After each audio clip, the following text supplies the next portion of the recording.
আসসালামু আলাইকুম।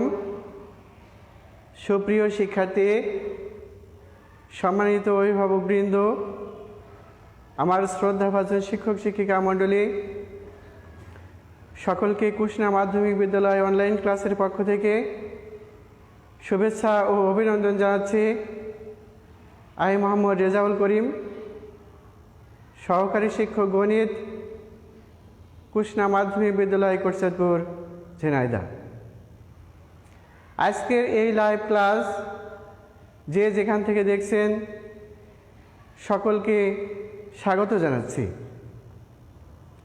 সুপ্রিয় শিক্ষার্থী, আশা করি তোমরা এই বিশ্ব মহামারী করোনা ভাইরাসের অন্তর্বর্তীকালে সবাই বাসায় আছো এবং সুস্থ আছো। আমিও তোমাদের দোয়ায় আল্লাহর রহমতে সুস্থ আছি। তবে বন্ধুরা, আজকে আমার পাঠের বিষয় নবম ও দশম শ্রেণীর বিজ্ঞান অধ্যায় 5 এবং পর্ব 1। আজকে এই অধ্যায়ের প্রথম পর্বের শিক্ষণফল হিসাবে যেটা থাকছে তা হচ্ছে আলো কি, আলোর প্রতিসরণ কী তা ব্যাখ্যা করতে পারবে এবং আলোর যে প্রতিসরণের দুইটা সূত্র আছে এই নিয়েই মূলত আজকে তোমাদের সামনে আমি উপস্থাপন করব। সুপ্রিয় শিক্ষার্থী, তবে আর দেরি না করে চলো বন্ধুরা আমাদের মূল পাঠে ফিরে যাই। সবাই খাতা কলম নিয়ে রেডি হয়ে যাও এবং আমার বোর্ডে লেখার সাথে সাথে তোমরা লেখা শুরু করবে এবং ভালোভাবে বোঝার চেষ্টা করবে। তবে বন্ধুরা, এই পাঠ শুরু করার আগে দু একটা কথা না বললেই নয় যে আমরা সাধারণত যখন চোখ বন্ধ করি রাখি তখন কোনো কিছু আমরা দেখতে পাই না। আবার অন্ধকার রাতে বা অন্ধকারে আমরা যদি চোখ খোলা রাখি তাও বন্ধুরা আমরা কোনো কিছু দেখতে পাই না। তবে একটা জিনিস, যখন কোনো বস্তুর ওপর আলো পড়ে তখন সেই বস্তুর আমরা যদি চোখ খুলি সেই বস্তুটার দিকে তাকাই তখন সেই আলোর প্রতিবিম্ব, বস্তুর প্রতিবিম্ব আমাদের চোখে যখন পড়ে তখন বস্তুটা আমরা ভালোভাবে দেখতে পাই। সুপ্রিয় শিক্ষার্থী, তাহলে আজকে যে আমাদের বিষয়ে পঞ্চম অধ্যায়ের যে অধ্যায়টা আছে সে অধ্যায়ের নাম হচ্ছে দেখতে হলে আলো চাই। তো এই দেখতে হলে আমাদের আলো অবশ্যই প্রয়োজন। আর আলোর সংখ্যা হিসাবে আমি যেটা বলবো তোমাদের, তোমরা খাতায় লিখে নাও। তাহলে আমরা আলো হচ্ছে সেই বস্তু, সেই জিনিস, আলো হচ্ছে সেই জিনিস যা কোনো কিছুকে দেখার অনুভূতি সৃষ্টি করে। তাহলে বন্ধুরা তোমরা লেখো যে আলো,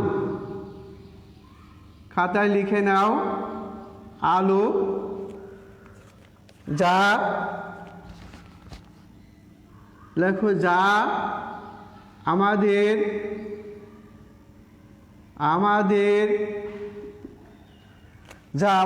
কোনো কিছুকে,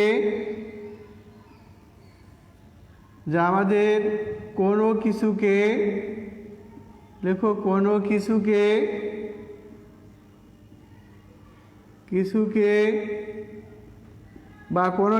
বা কোনো বস্তুকে দেখার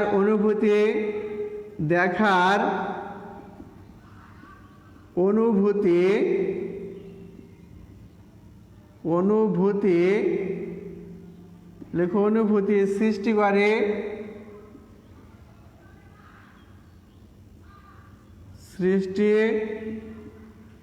করে তাকে আলো বলে। এটা আমরা আলোর সংখ্যা হিসাবে বলতে পারি, যে আমাদের কোনো কিছু দেখার অনুভূতি সৃষ্টি করে তাকে আমরা সাধারণত আলো বলতে পারি। দেখো বন্ধুরা, যে আলো প্রতিসরণ, আলোর প্রতিসরণটা কি লিখে নাও। আলোর প্রতিসরণ, আলোর প্রতিসরণ হতে হলে আমাদের দুইটা মাধ্যম লাগে, দুইটা স্বচ্ছ মাধ্যম লাগে। একটা হচ্ছে হালকা মাধ্যম আর একটা হচ্ছে ঘন মাধ্যম। হালকা মাধ্যম এবং ঘন মাধ্যম, দেখো এখানে আছে যে হালকা মাধ্যম, এটা হচ্ছে আমরা হালকা মাধ্যম বায়ু লিখতে পারি। হালকা মাধ্যম, হালকা মাধ্যম এটা বায়ু দিতে পারি, হালকা মাধ্যম বায়ু। আর ঘন মাধ্যম, এটা হচ্ছে ঘন মাধ্যম, ঘন মাধ্যম এটা আমরা পানি দিতে পারি। হালকা মাধ্যম এবং ঘন মাধ্যম এটা পানি, এটা আমরা পানি ইন্ডিকেট করতে পারি, এটা পানি দাও, এটা পানি। হালকা মাধ্যম এবং ঘন মাধ্যম, হালকা মাধ্যম হচ্ছে বায়ু আর ঘন মাধ্যম হচ্ছে পানি। এটা আমরা দুইটা মাধ্যম আমাদের থাকতে হয় প্রতিসরণের জন্য। তা হালকা মাধ্যম দেখো বায়ু, এই মাধ্যমের আলো যদি লম্বাভাবে পড়ে তাহলে আলো সোজাসুজিভাবে ঘন মাধ্যমে চলে যায়। আবার যদি আলোক রশ্মি তির্যকভাবে পড়ে, দেখো তির্যকভাবে যদি পড়ে তাহলে এই আলোক রশ্মি তির্যকভাবে যদি পড়ে তাহলে হচ্ছে এই ঘন মাধ্যমে প্রবেশ করার সময় অবিলম্বের দিকে একটু সরে আসে।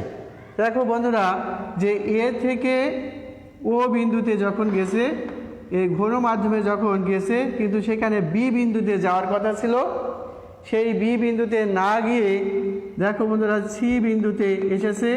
তার মানে হালকা মাধ্যম থেকে যখন ঘন মাধ্যমে যায় তখন অবিলম্বের দিকে রশ্মিটা সরে আসে। তাহলে আপাতত এটাকে যে রশ্মিটা এটা আমাদের বিভেদ তল। এই বিভেদ তলকে আমরা পি এবং কিউ দিতে পারি। এটা হচ্ছে বিভেদ তল, যে বিভেদ তল পি কিউ। এই আপাতিত রশ্মি, আলোক রশ্মি, আমি প্রত্যেকটা এখানে লিখে দিচ্ছি, তোমরা লিখে নাও। প্রথমে আমি সংজ্ঞায় আলোর প্রতিসরণ বলতে কি বোঝো, আলোর প্রতিসরণ কি আমি লিখছি। দেখো আলোর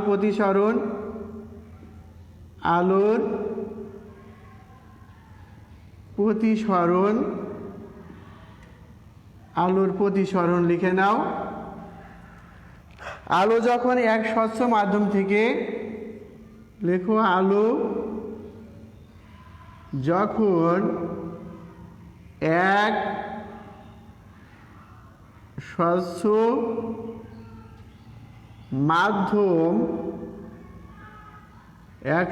মাধ্যম থেকে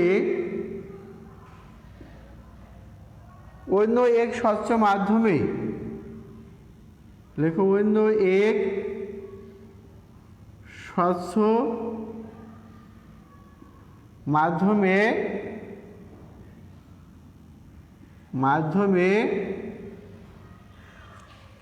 অন্য এক স্বচ্ছ মাধ্যমে লম্বভাবে আপাতিত না হয়ে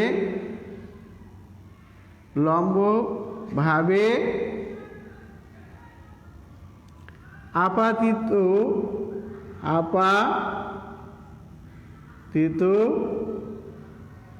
না হয়ে তির্যকভাবে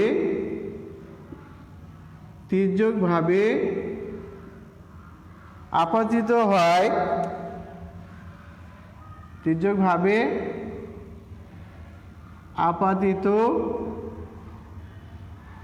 হয়, তখন আলো তির্যকভাবে আপাতিত হয়, তখন আলোর গতি আলোর গতিপথের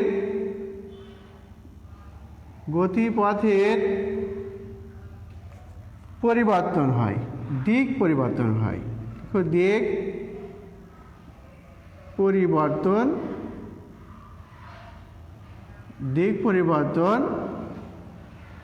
হয়, দিক পরিবর্তন হয়। আলোর এই গতিপথের দিক পরিবর্তন কি? আলোর এই দিক পরিবর্তনকে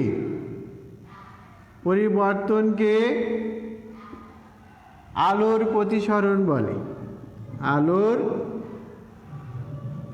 প্রতিসরণ বলে। আশা করি তোমরা বুঝতে পেরেছো যে আলোর প্রতিসরণের সংজ্ঞা যদি আমরা বলি, তাহলে আলো যখন এক স্বচ্ছ মাধ্যম থেকে অন্য আরেক স্বচ্ছ মাধ্যমে আপাতিত হয়, মানে লম্বভাবে আপাতিত না হয়ে তির্যকভাবে আপাতিত হয়, তখন আলোর যে গতিপথ সেটা পরিবর্তিত হয়, দিক পরিবর্তিত হয়। এই দিক পরিবর্তনকে আলোর প্রতিসরণ বলে। সুপ্রিয় শিক্ষার্থী, দেখো এখানে আলো আছে তির্যকভাবে, তির্যক বলতে বাঁকাভাবে এ বিন্দু থেকে, দেখো এ বিন্দু থেকে এই যে বিভেদ তল, এই বিভেদ তলে এই আপাতন বিন্দু, এই আপাতন বিন্দুতে পড়ে পতিত হয়ে আলো কী করেছে? সোজা না গিয়ে দেখো বাঁকাভাবে, মানে দিক পরিবর্তন করেছে। এই দিক পরিবর্তন করাকে আলোর প্রতিসরণ বলা হয়। সুপ্রিয় শিক্ষার্থী, আশা করি তোমরা এটা বুঝতে পেরেছো। আমি পরবর্তী প্রশ্নে চলে যাচ্ছে। এখানে এবার আলোর প্রতিসরণ এটা আমরা জানলাম। আপাতিত রশ্মিটা কি? আপাতিত রশ্মি আমরা জানবো। আপাতিত রশ্মি দেখো আপাতিত রশ্মি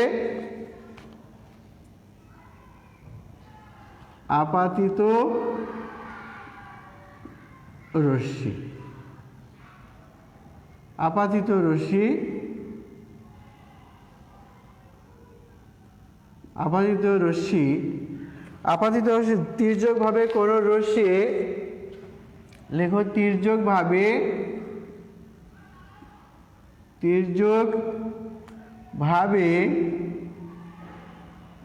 কোন রশ্মি বিভেদ তলের ওপর, কোন রশ্মি বিভেদ তলের উপর পড়লে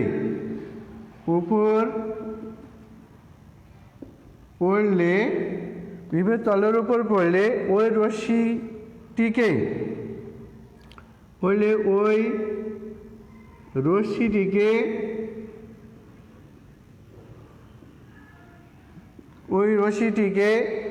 আপাতিত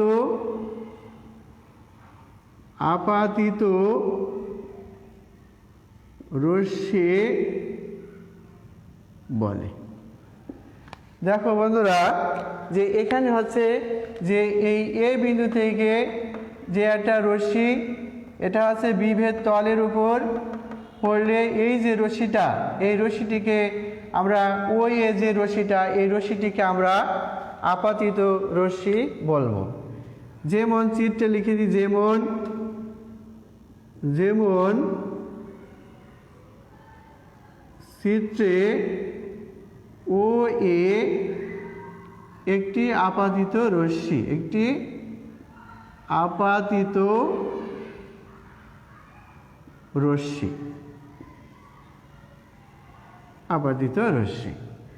তাই দেখো বন্ধুরা, যে আলোক রশ্মি যে তির্যকভাবে এ বিন্দু থেকে এই বিভেদ তল ও বিন্দুতে এসে পড়েছে, এই রশ্মিটাকে আমরা, অর্থাৎ ওই রশ্মিটাকে আমরা বলবো আপাতিত রশ্মি। এবার আপাতন বিন্দু লিখি। এবার আপাতন বিন্দু কাকে বলে সেটার সংজ্ঞা লিখে দিচ্ছি। আপাতন বিন্দু, আপাতন বিন্দু, লেখো আপাতন, আপাতন বিন্দু, আপাতন বিন্দু। আপাতন বিন্দু, আপাদিত রশ্মি, লেখো আপাদিত, আপাতিত রশ্মি, আপাদিত রশ্মি বিভেদ তলের ওপর, আপাদিত রশ্মি বিভেদ, বিভেদ তলের উপর, তলের উপর, বিভেদ তলের উপর যে বিন্দুতে, যে বিন্দুতে আপাতিত হয়, যে বিন্দুতে পড়ে, যে বিন্দুতে পড়ে বা আপাতিত হয়, যে বিন্দুতে পড়ে, পড়ে বা আপাতিত হয়, আপাতিত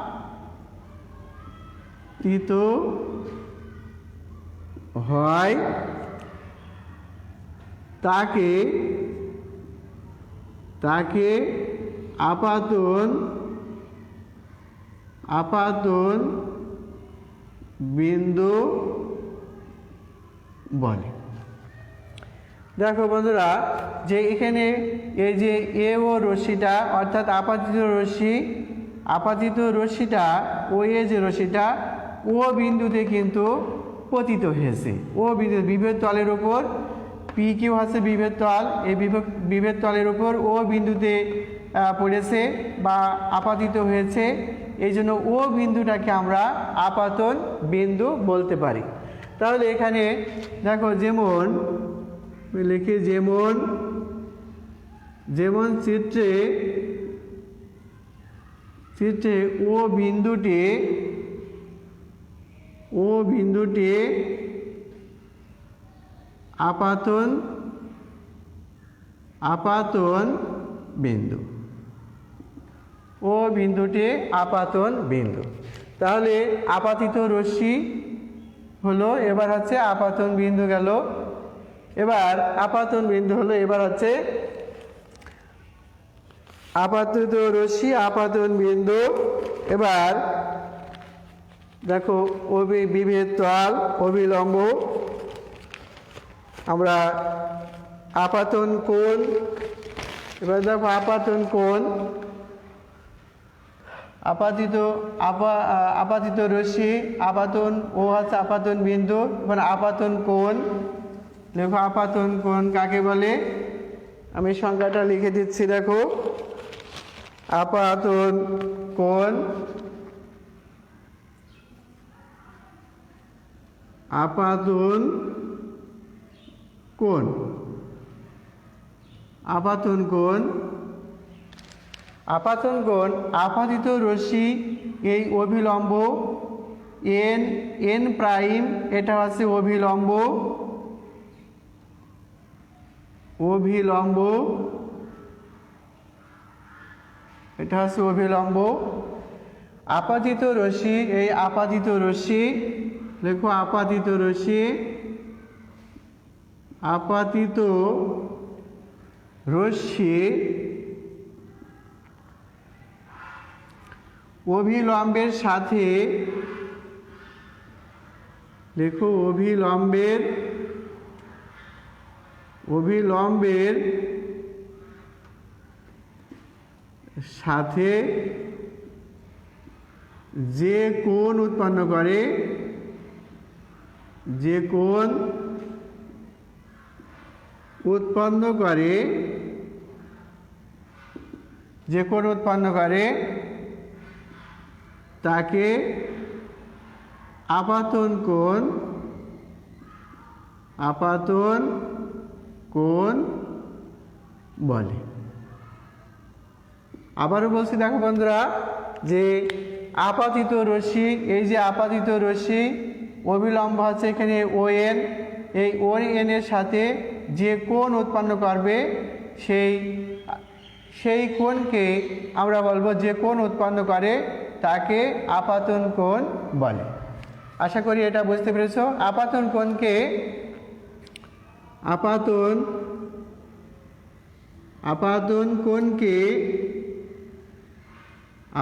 কোণকে আই দ্বারা প্রকাশ করা হয়।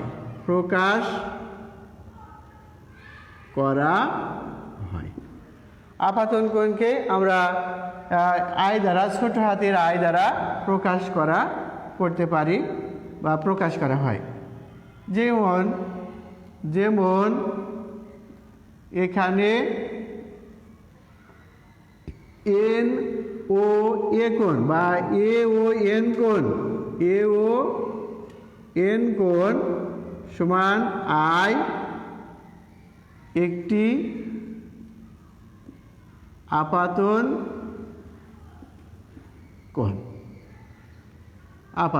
তাহলে দেখো বন্ধুরা, আমি আবার বলছি যে আপাতিত রশ্মি অবিলম্বের সাথে, এই অবিলম্বের সাথে, এখানে ও এন হচ্ছে অবিলম্বের সাথে যে কোণ উৎপন্ন করে তাকে আপাতন কোণ বলে।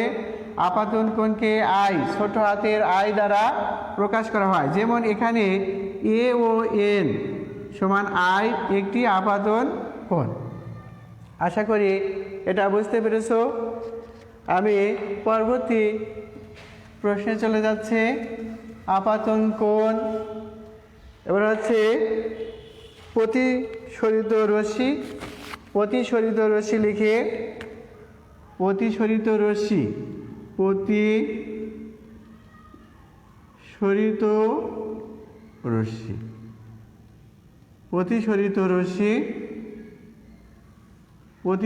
রশ্মি এখানে দেখো বন্ধুরা, প্রতিসরিত রশ্মি আলোক রশ্মি এক স্বচ্ছ মাধ্যম থেকে, দেখো আলোক রশ্মি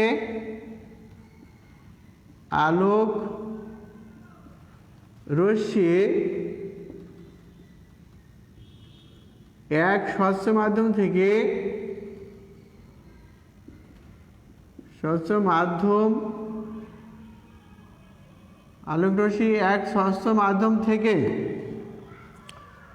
অন্য এক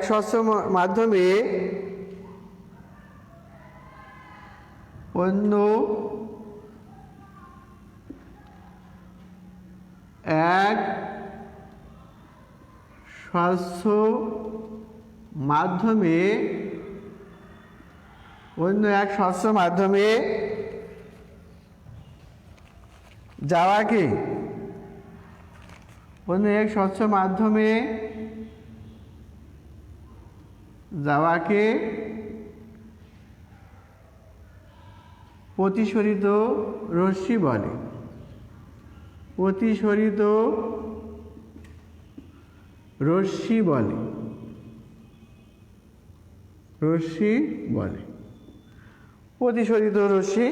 দেখো বন্ধুরা, যে এখানে এ ও এটা হচ্ছে আপাতিত রশ্মি, এটা হালকা মাধ্যম, আর এটা হচ্ছে আমাদের ঘন মাধ্যম নিচেরটা। এই ঘন মাধ্যমে প্রবেশ করা ওসি, এই যে ওসি এই রশ্মিটা প্রবেশ করেছে, এই আলোক রশ্মি এখানে ওসি এর পথে গেছে।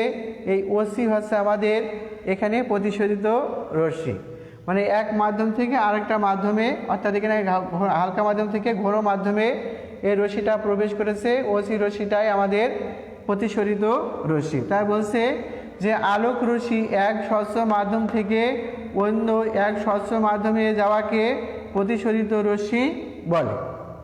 আশা করি তোমরা এটা লিখে নিয়েছো। আমি মুছে দিচ্ছি। এবার যে প্রতিসরিত কোণ, এবার লিখি বন্ধুরা, যে প্রতিসরিত কোণ লেখো।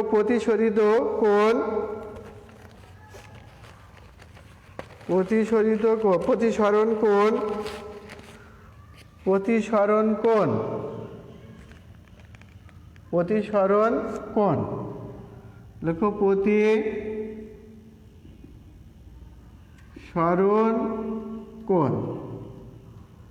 প্রতিসরণ কোণ প্রতিসরিত রশ্মি লেখো। প্রতিসরিত রশ্মি প্রতিসরিত রশ্মি,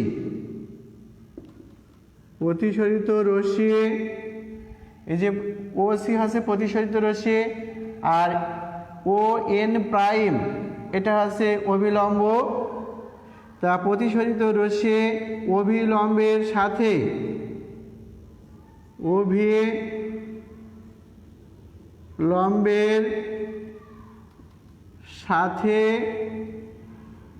যে কোণ উৎপন্ন করে, যে কোণ উৎপন্ন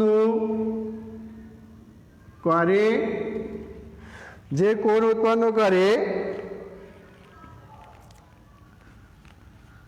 তাকে প্রতিসরণ কোণ বলে, তাকে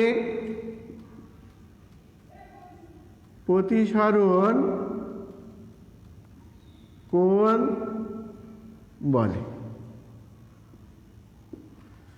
প্রতিসরিত রশ্মি, ওসি হচ্ছে প্রতিসরিত রশ্মি, এই প্রতিসরিত রশ্মি ও এন প্রাইম এটা হচ্ছে অভিলম্ব, এই অভিলম্বের সাথে যে কোণটা উৎপন্ন করে একে প্রতিসরণ কোণ বলে।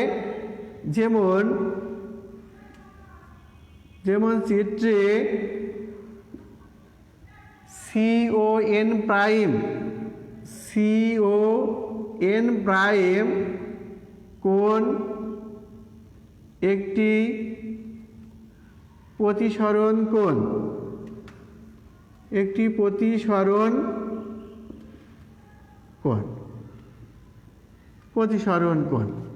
প্রতিসরণ কোণকে লেখো, প্রতিসরণ কোণকে মধ্যাহ্ন হবে, প্রতিসরণ কোণকে ছোট হাতের আর দ্বারা প্রকাশ করা হয়।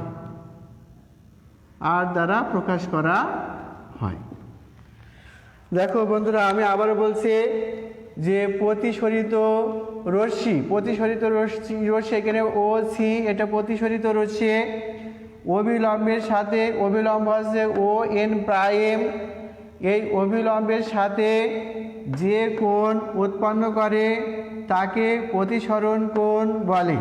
তাহলে দেখো বন্ধুরা, এখানে কোণ হচ্ছে এই যে আর কোণ, অর্থাৎ CON প্রাইম একটি প্রতিসরণ কোণকে আমরা ছোট হাতের আর দ্বারা প্রকাশ করে থাকি, তা লিখতে পারো। এবার দেখো বিভেদ তল, এবার আমরা জানবো যে বিভেদ তল কি। বিভেদ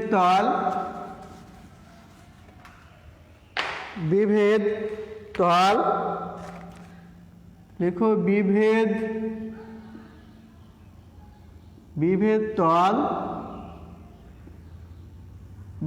তল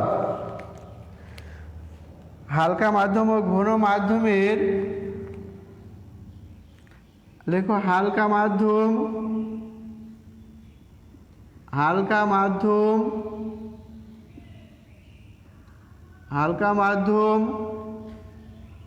ও ঘন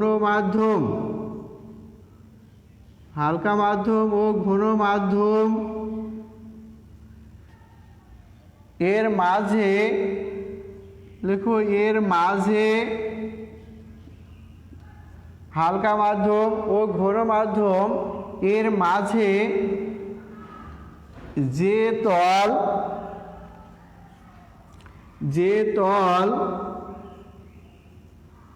থাকে, হালকা মাধ্যম ও ঘন মাধ্যম এর মাঝে যে তল থাকে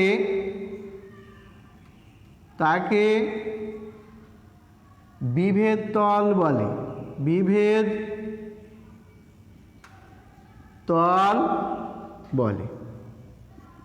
হালকা মাধ্যম এবং ঘন মাধ্যম। দেখো বন্ধুরা, এখানে বায়ু হচ্ছে হালকা মাধ্যম আর পানি হচ্ছে ঘন মাধ্যম।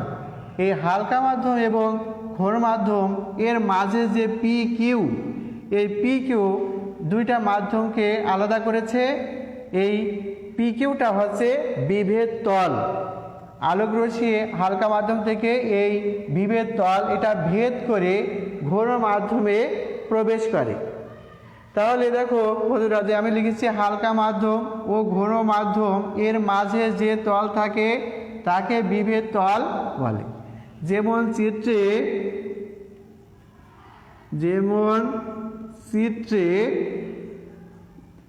পি কিউ একটি বিভেদ তল, একটি বিভেদ তল। আশা করি তোমরা এটা লিখতে পেরেছো। আমি মুছে দিচ্ছি বিভেদ তল। এবার বিভেদ তল আমরা জানলাম। আলোর প্রতিসরণের সূত্র, আলোর প্রতিসরণের সূত্র আছে দুইটি। দেখো আলোর প্রতিসরণের সূত্র হচ্ছে দুইটি। লিখে আলোর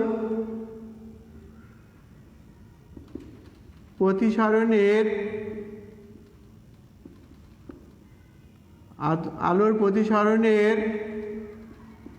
সূত্র দুইটি, যথা এক, প্রথম সূত্র বা এক, হালকা এখানে আপাতিত রশ্মি, দেখো আপাতিত রশ্মি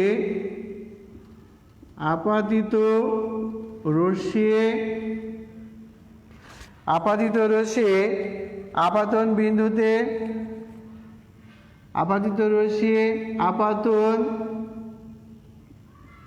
আপাতন বিন্দুতে, দেখো আপাতন বিন্দুতে বিভেদ তলের উপর বিভেদ তলের উপর অবিলম্ব, বিভেদ তলের উপর অঙ্কিত অভিলম্ব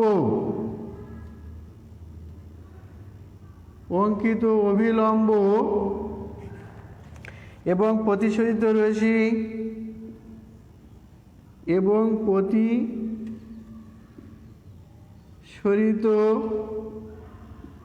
রশ্মি একই সমতলে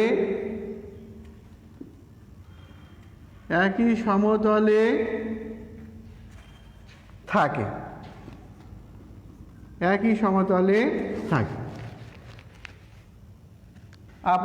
আপাতিত রশ্মি আপাতন বিন্দুতে, দেখো আপাতিত রশ্মি ও এ হচ্ছে আপাতিত রশ্মি, আপাতন বিন্দু হচ্ছে ও, বিভেদ তলের উপর অঙ্কিত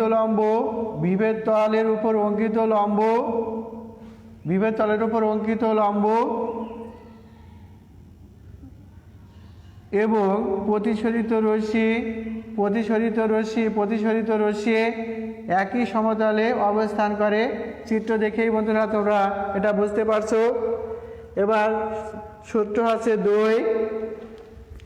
দুই নম্বর সূত্র। দেখো 2 নম্বর সূত্র,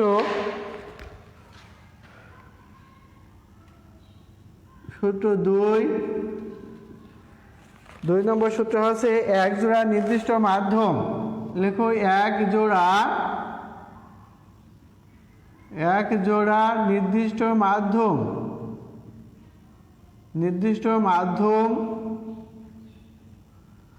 এক জোড়া নির্দিষ্ট মাধ্যম এবং এক জোড়া নির্দিষ্ট রঙের আলোর জন্য, এবং এক জোড়া নির্দিষ্ট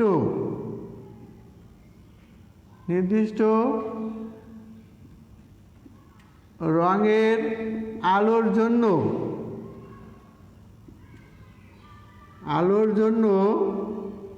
নির্দিষ্ট রঙের আলোর জন্য আপাতন কোণের সাইন, আপাতন কোণের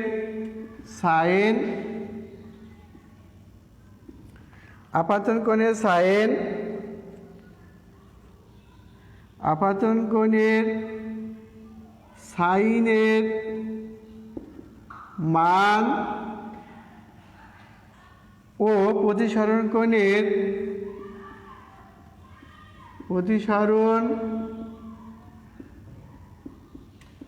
কোণের সাইনের মানের অনুপাত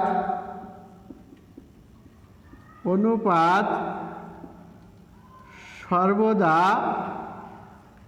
ধ্রুব থাকে,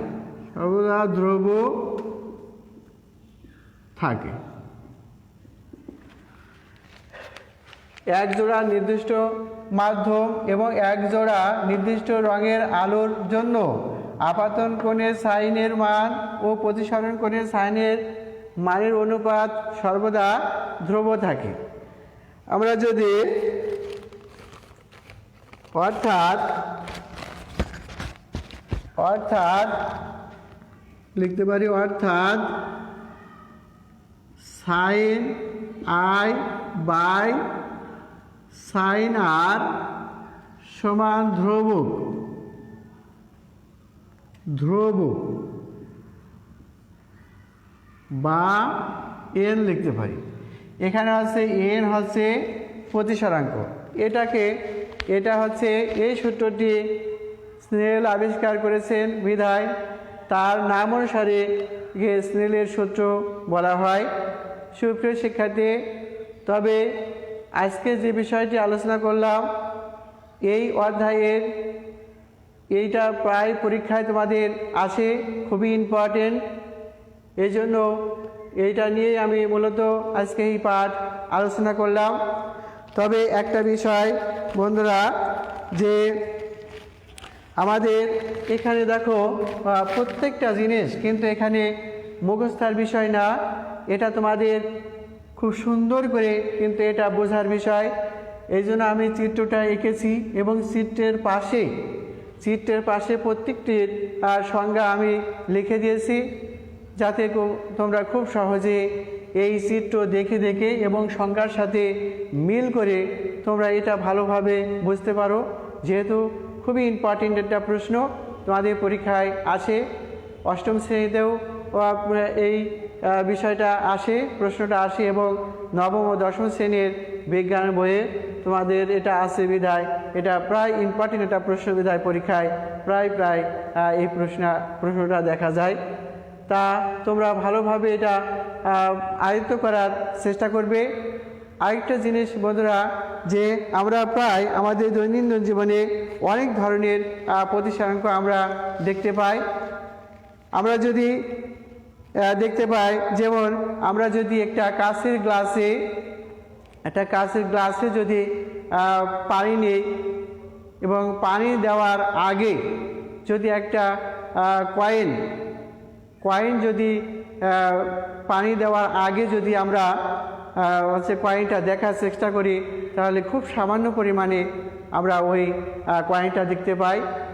কিন্তু কাঁচের গ্লাসে যদি এবার পানি ভর্তি করে যদি ওই কয়েনটা আমরা রাখি, তাহলে খুব সহজে কিন্তু আমরা ওই কয়েনটা দেখতে পাই। কারণ এখানে আমরা হচ্ছে যখন কয়েনটা আমরা ভিতরে কাঁচের গ্লাসের ভিতরে যখন আমরা কাঁচের গ্লাসের পানি নিয়ে এর ভিতরে কয়েনটা দেই, তাহলে কিন্তু এটা আলোকরশ্মি যদি তির্যকভাবে পড়ে, তাহলে আমরা দেখি যে এই তির্যকভাবে পড়ার জন্যই আলোকরশ্মি তির্যকভাবে পড়ার জন্যই এই কয়েনটা আমরা খুব স্পষ্টভাবে এটা দেখতে পারি।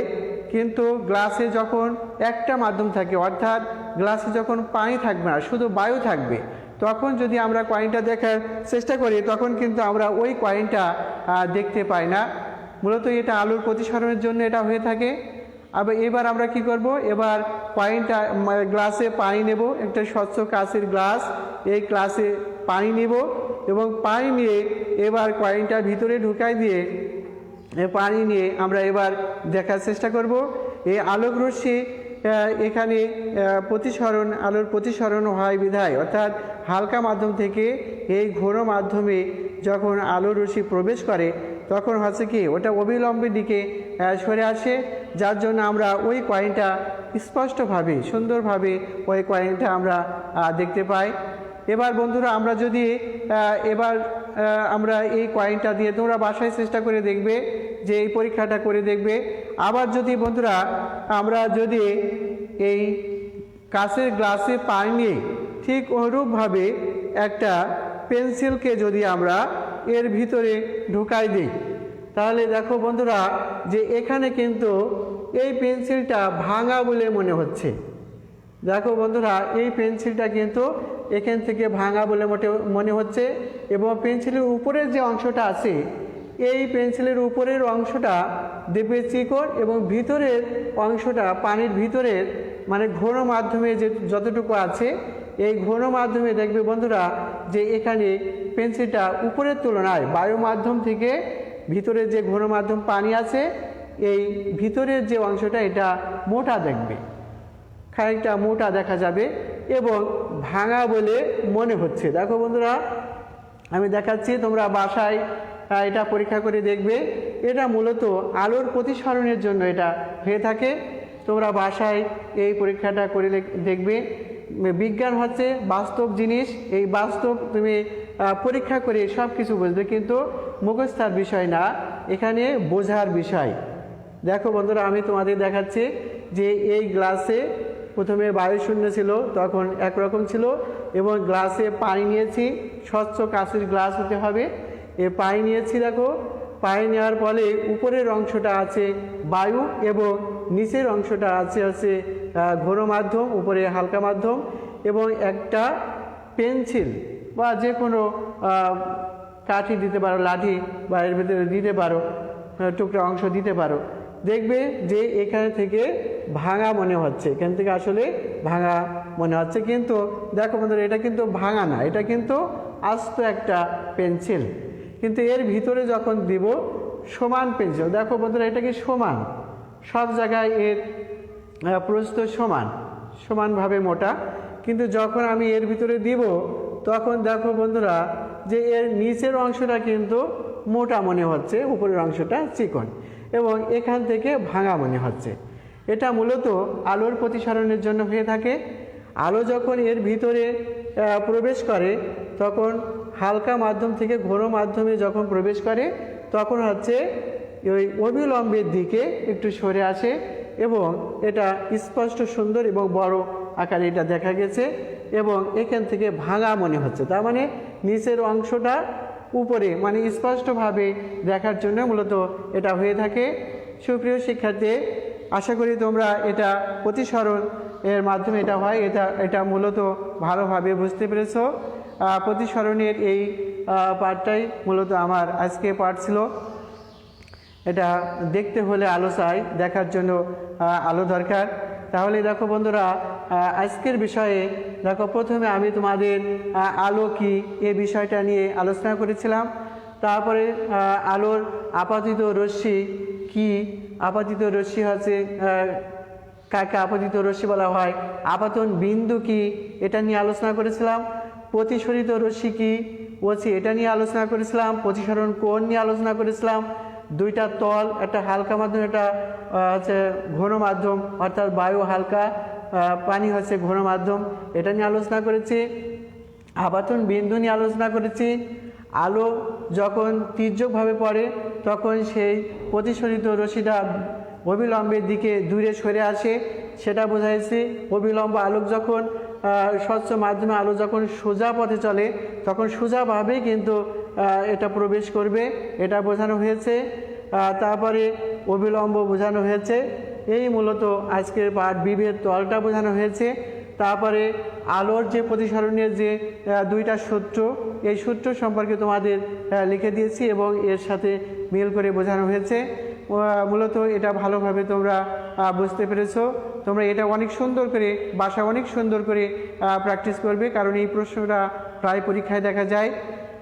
আর পরীক্ষাটা করবে, কাঁচের গ্লাসে পানি নেবে, কয়েন নেবে এবং পেন্সিল দিয়ে পরীক্ষাটা তোমরা বাসায় করতে পারো, দেখবে খুব এগুলো বিজ্ঞান কিন্তু একটা বাস্তবসম্মত একটা জিনিস। এখানে মুখস্থ করবে না, বুঝবা, তাহলে খুব আনন্দ লাগবে, ভালো লাগবে। এই বলেই আজকে আমার পাঠ এখানে শেষ করছি। তবে বন্ধুরা, তোমরা এই মহামারীতে বাইরে বেরোবে না। বাইরে যদি নিতান্তই বেরোতে হয় তাহলে সরকারি যে বিধি নিষেধ আছে সেগুলো মেনে চলার চেষ্টা করবে, কারণ তোমাকে সুস্থ থাকতে হবে, নিজে বাঁচতে হবে এবং ফ্যামিলিকে বাঁচাতে হবে। এই আশাবাদ ব্যক্ত করে আজকের মতো ক্লাস এখানে শেষ করছি। আমার জন্য দোয়া করবে, আমি যেন সুস্থ শরীর এবং মন নিয়ে তোমাদের সামনে আগামী পর্বে হাজির হতে পারি। এই বলে আজকে আমার ক্লাস শেষ করছি। আল্লাহ হাফিজ, সবাইকে ধন্যবাদ। আসসালামু আলাইকুম ওয়া রাহমাতুল্লাহ।